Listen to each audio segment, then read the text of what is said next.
Boa noite, bem-vindos a mais um Home Delivery. Vamos adorar juntos.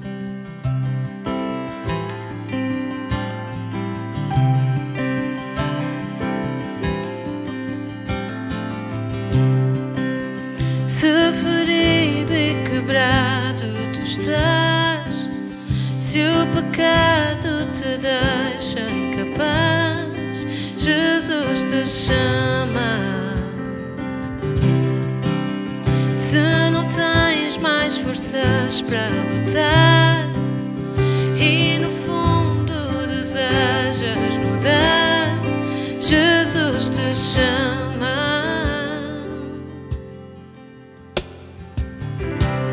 Vem à sua presença, perdão no Pai encontrarás, rendido a Cristo, seu sangue comprou tua paz.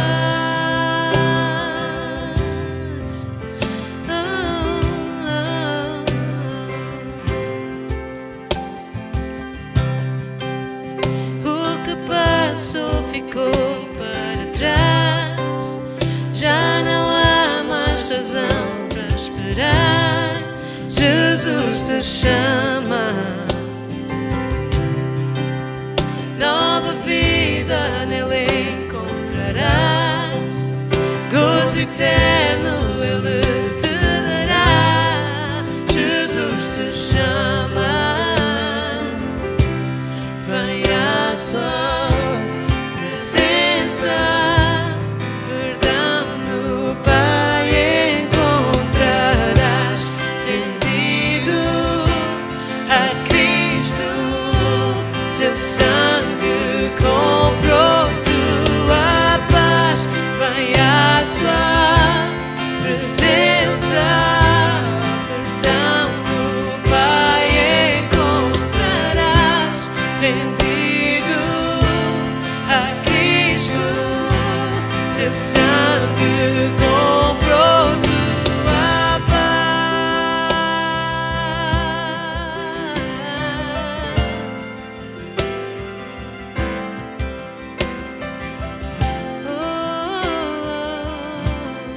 Salvador fiel, maravilhoso, canta aleluia, Jesus vive. Oh, rendai graças àquele que ressurgiu, canta aleluia, Jesus vive. Salvador fiel,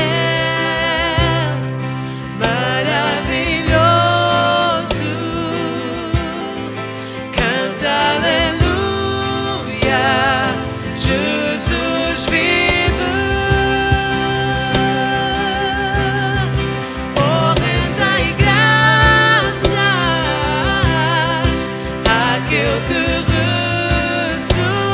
ressurgiu, canta aleluia, Jesus vive.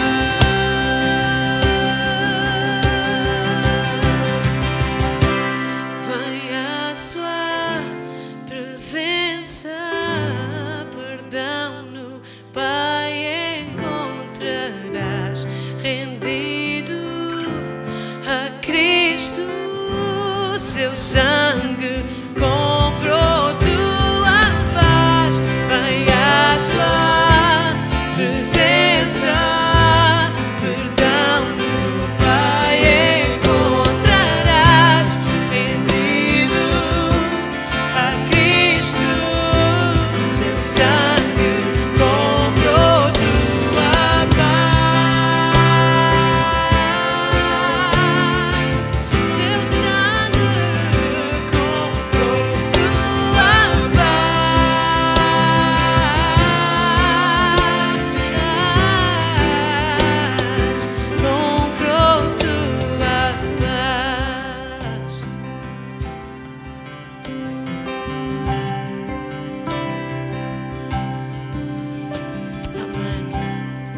ouvir agora a palavra já de seguida.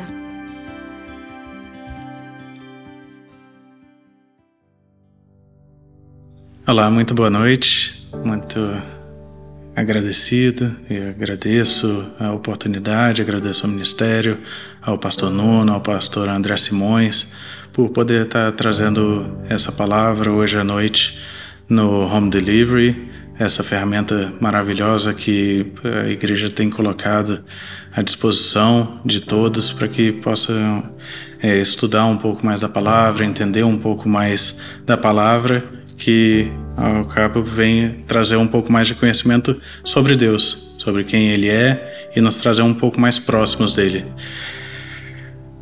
Hoje vamos falar um pouco sobre uma passagem, uma história que é reportada em 3 livros, o livro de Marcos, Mateus e Lucas, que é a história sobre o jovem rico.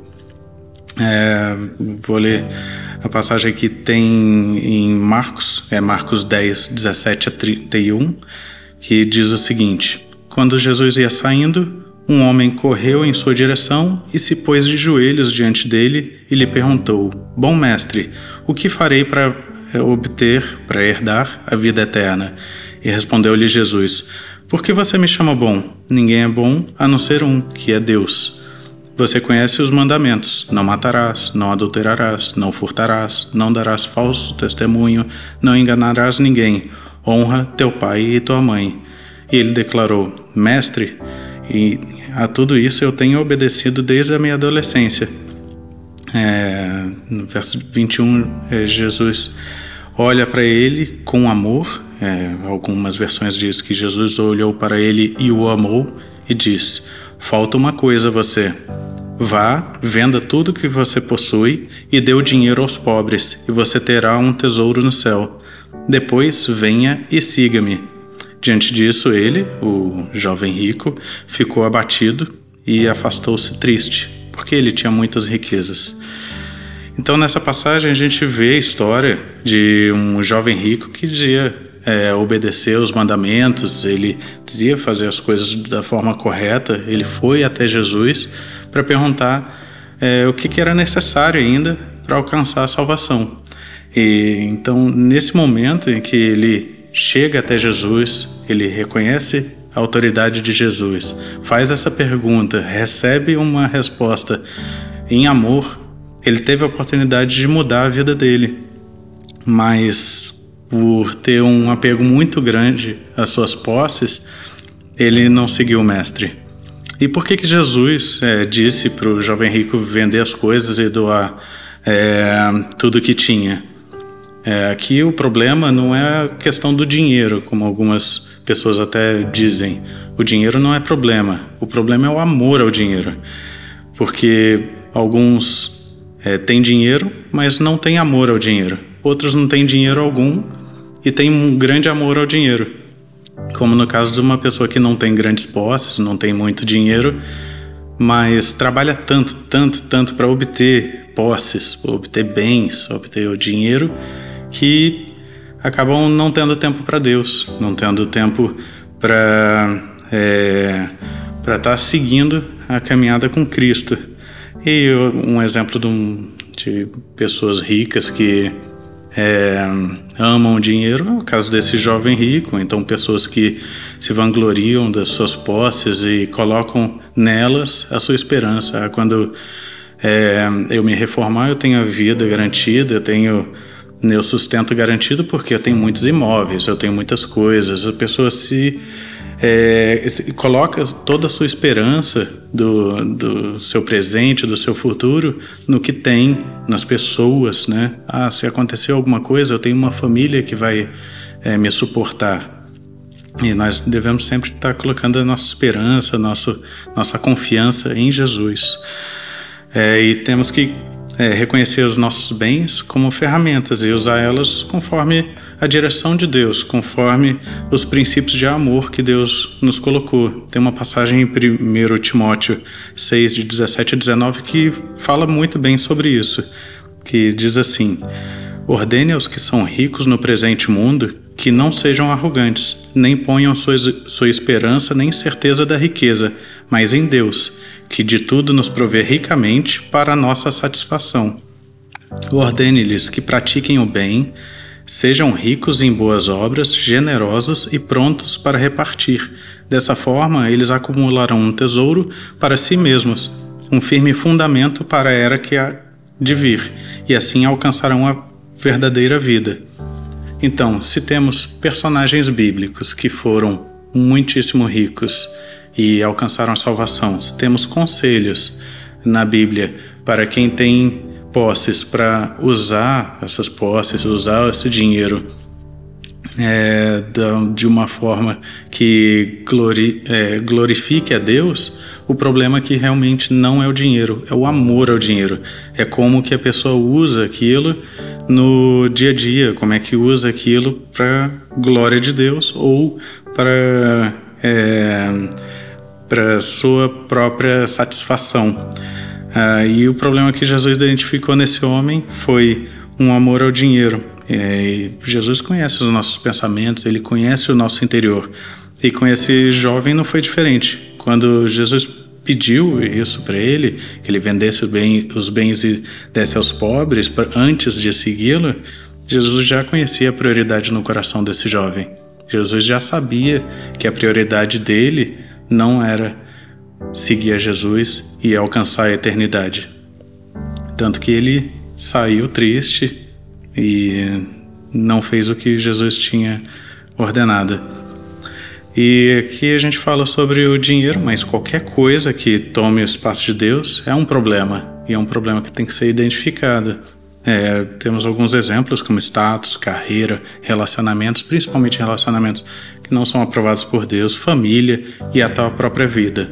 No caso da família, eu trouxe um exemplo, temos exemplo desses todos e de mais alguns, mas no caso da família, tem Mateus 10:37 que diz: quem ama o pai ou a mãe mais do que a mim, não é digno de mim, e quem ama o filho ou a filha mais do que a mim, não é digno de mim.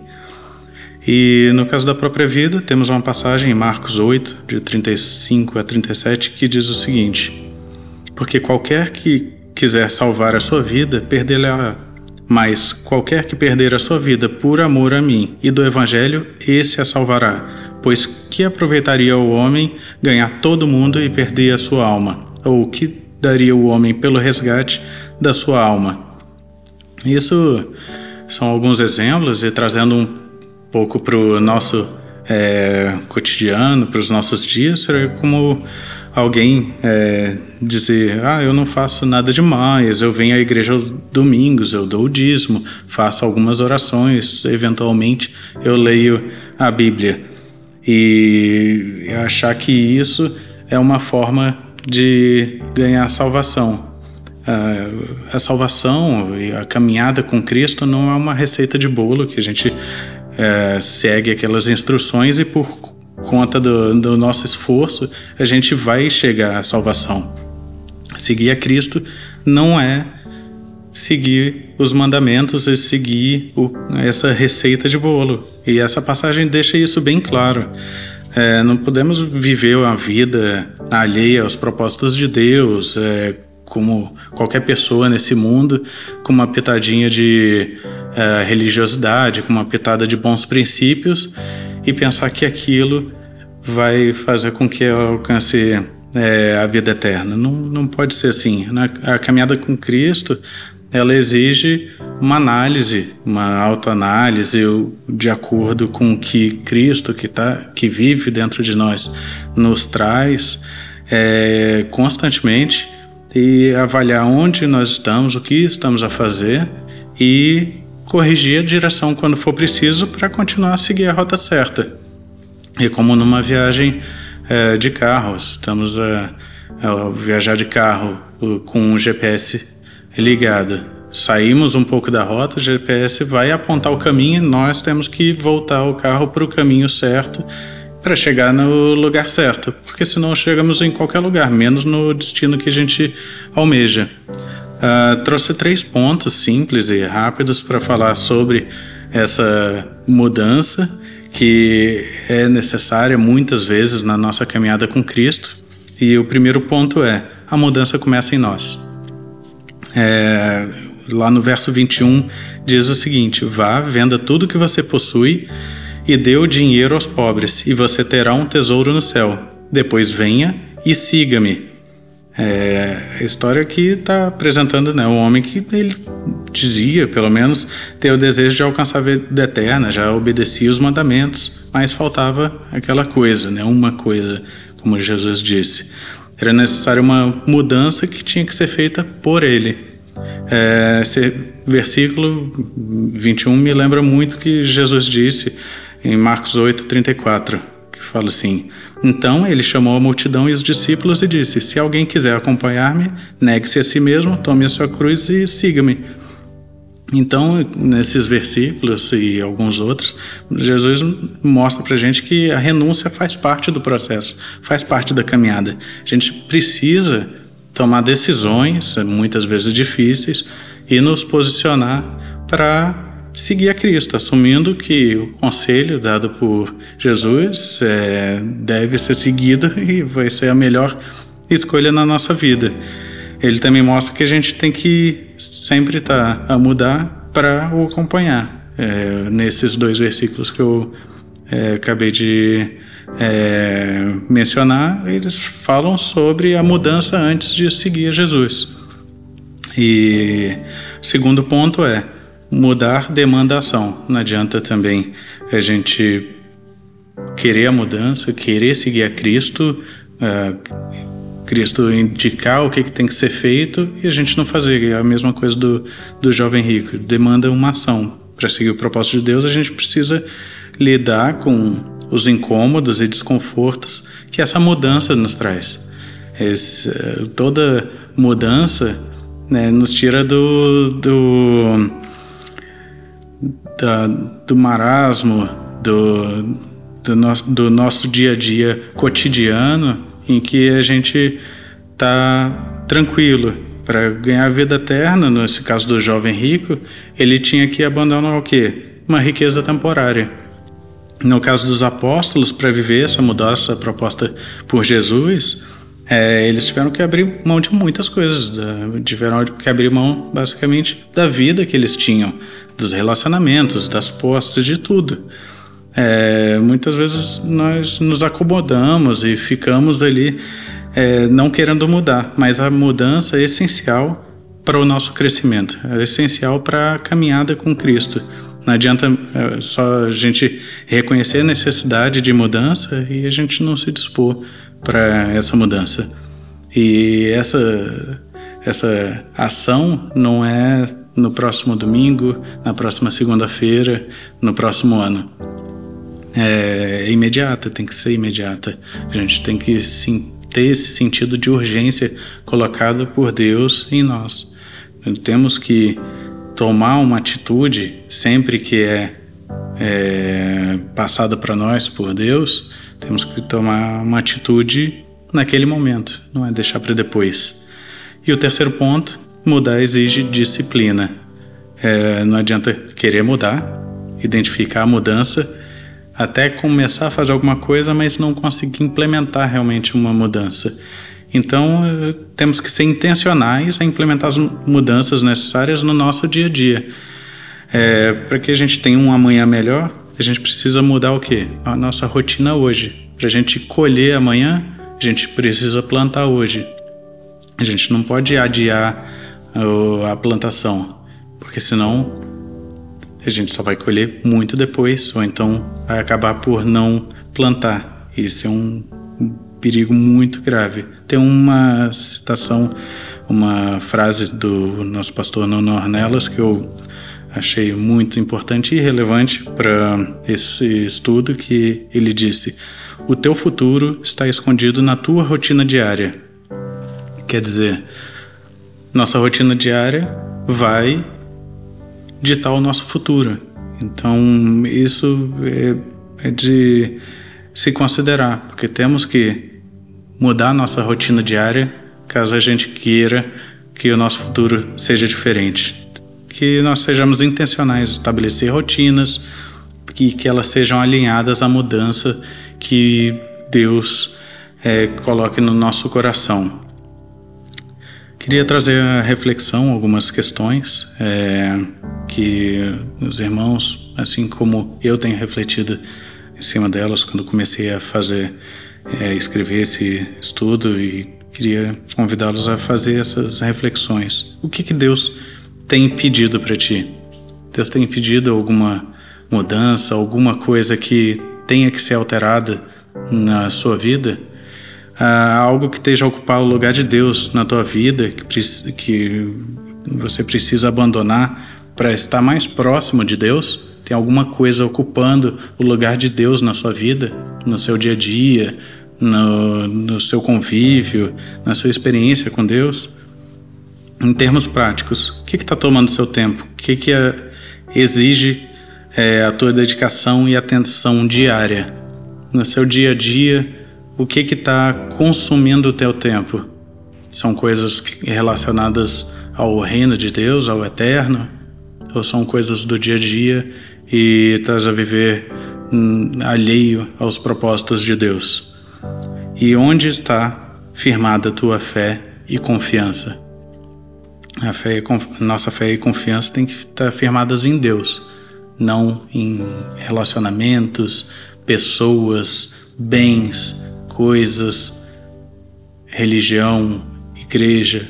Nossa fé e confiança tem que estar firmadas em Deus. Que nós possamos refletir nessa palavra e juntos seguir a Cristo.